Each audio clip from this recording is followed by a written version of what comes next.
Hello, it's Fred and Company again, and today we are discussing the issue of gates.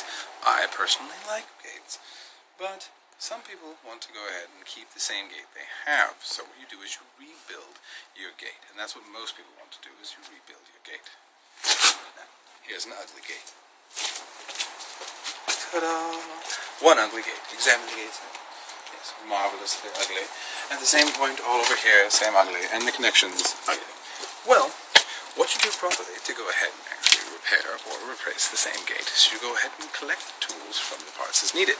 These ones right here, if you're keeping the same materials, make sure you decide to go ahead and get the same exact ones from the store, and thus you can keep the same product.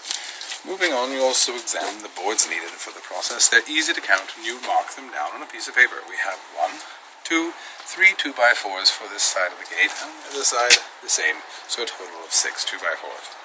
And that's all we basically want to need. Make sure that they are at least as long as you need, because we want to go ahead. Remember, you cannot add more to a 2x4. You must cut it off instead.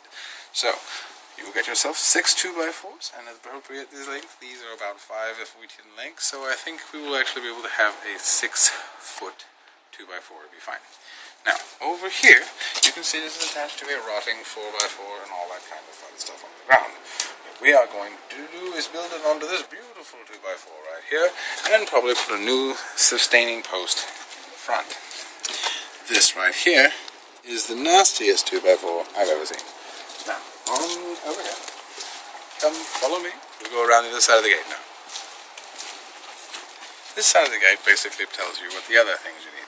You know the number of slats you're going to need, and that's all kind of fine. If they're a little bit taller or a little bit shorter, it doesn't much mind. We're going to have to measure it into place.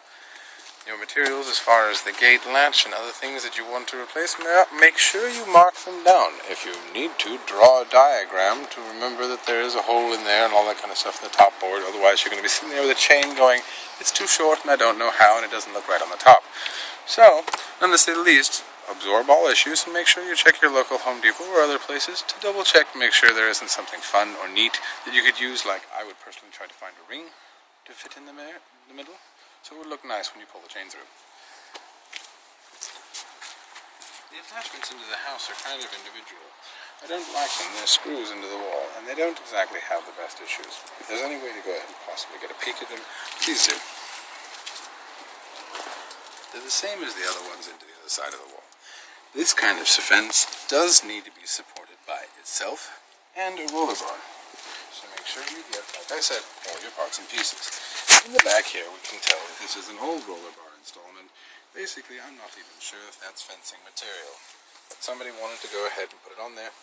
Instead, this is always where you're going to have to make a little bit of it on your own. Use your imagination.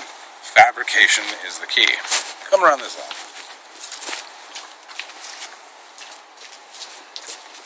There will be 3 or 4 more videos along with this particular section in building a gate. This is definitely the first section.